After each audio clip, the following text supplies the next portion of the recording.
Hi y'all, this is Russ White at Rule11.Tech, where culture eats technology for breakfast. Today I want to talk about something that might seem like a bit of trivia, but it's kind of important in the way you optimize link state protocols to run on large-scale networks, and that is the difference between a partial route calculation and an incremental SPF. So these are very similar concepts, but they're actually different things. They're optimizations that are made in the running of the shortest path first algorithm for link state protocols like OSPF and ISIS, but it also applies to other link state protocols. Though you probably haven't heard of any others, there actually are other link state routing protocols in the world that are used in MAN-A networks and other situations. So how are these things different? So let's look at a small network and see if we can suss out or try to understand how they are different. Let's assume for a moment that in this network, G loses its link to 100/64. Now what's interesting about this is in graph theory, this is called a leaf, or a leaf off of the tree.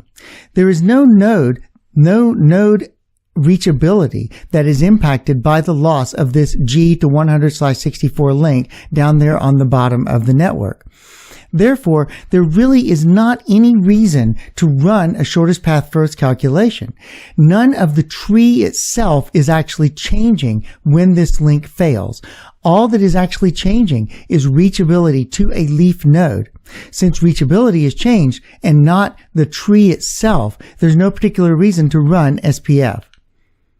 This is a partial route calculation situation. A, at the top of the network diagram, can decide to simply remove the leaf from the tree.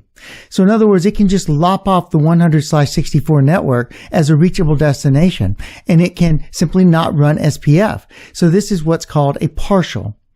OSPF actually does this for external routes like type 5s and type 7s in your LSA type. Or in OSPF v3 with IPv6, it's just the external route types that you run into, and NSSA type. ISIS actually does this for all IP prefixes, v4, v6. In fact, in Trill and other solutions where you're actually running MAC addresses in ISIS, ISIS will actually run partials for MAC addresses as well. So let's consider again back to this network. Let's make B and C flooding domain boundaries. In OSPF, this would be an ABR. In ISIS, this would be a level 1 to level 2 boundary. B is now advertising a summary of the 100/64 route. That means from A's perspective, the 100/64 appears to be directly connected to B itself. Now the metric to reach 100/64 would be the total metric from A to G, but the route itself appears to be connected to B. What happens again if the G to 100/64 route fails, or this link fails?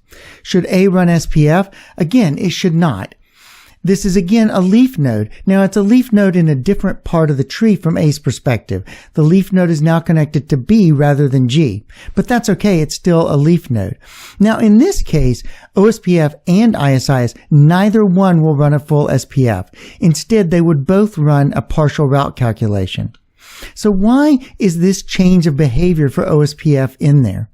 Why can ISIS run partials for all destinations and OSPF can only run them for type 5s, type 7s, external routes, and for type 3s, which are summaries? Why is this differentiation in there? This is really a matter of packet formatting. The way the packets are done in OSPF, if you think about it, the leaf nodes are actually advertised as part of the type 1 LSA, the router LSA. So when a leaf node falls off the network, the entire router LSA needs to be re-advertised. The receiver of this router LSA has one of two choices. It can either try to figure out what is missing. It can do a diff basically between the old router LSA and the new one, or it can just run SPF. Computationally, it makes no sense to spend the time trying to figure out what is missing between the two router LSAs. ISIS is a little bit different, right? Because in ISIS, you have an intermediate system LSP or TLV that carries just reachability to the IS itself, to the intermediate system itself.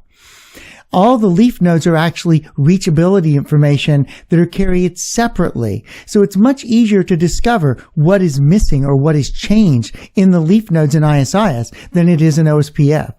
This also explains why OSPF can do type 5s and type 7s and type 3s. It can do summaries and externals because those are, much like ISIS, carried as separate LSPs or LSAs. I'm sorry, I get ISIS and OSPF confused here. They're carried in separate LSAs in OSPF. So in OSPF, a type 3 or a summary LSP or an LSA is actually carried as if it's connected to the type 1. So therefore, you can actually see the change in the summary LSA without modifying the entire tree, unlike a falling off leaf on a type 1. So that is kind of the reason that you get into this. In OSPF, it's just more computationally complex to figure out what changed in an LSA than it is in ISIS, just because of the way the packets are formatted. So now let's look at a slightly different situation. So let's say that now we look at the B to G link failing. This is a leaf on the tree. So now the tree itself has changed. There is actually a change in the shape of the tree. A particular node, G in this case, is no longer reachable. Hence, A should run SPF, right? Well, not necessarily. There's no reason that A could not compute or figure out that the part of the tree that is changed is all below B and simply run SPF from B downwards. This is what's called an incremental SPF, and you can see the difference immediately. In a partial, it's a leaf node and it's simply removed from the database. In an incremental, we actually have a partial run of SPF. We actually run a bit of the SPF tree in order to calculate a change in the way the tree looks. So, ISIS can do this for all destinations, and OSPF can actually do this for all destinations. This is an entire type 1 router LSA in OSPF, and it's an entire TLV in ISIS, taking the change in the tree itself. So they can both do this if it's enabled. Most implementations require you to enable incremental SPF to make this work. So let's, for an example, take a slightly more complex situation. In this network, let's say the F to H link fails. Now this is a tree change, so technically I should be able to do an incremental SPF in this network, regardless of whether I'm running ISIS or OSPF. The problem is, however, I have two paths to H. How can I figure out whether H remains reachable even though the F to H link, assuming that's my best path, actually fails? What A must do in this situation is it must back up and it must find a branching node in the tree where H is reachable through all possible paths. There may not be one branching node, there may be multiples, but that's okay. A can calculate that using a constrained SPF. So in this case, A has to calculate that C is the branching node and then recalculate the tree from C down to discover that the alternate path through E is still available. So that's pretty much it for ISPF and partial route calculations, and a little bit of how they're different in the way they run in OSPF and ISIS and in link state in general.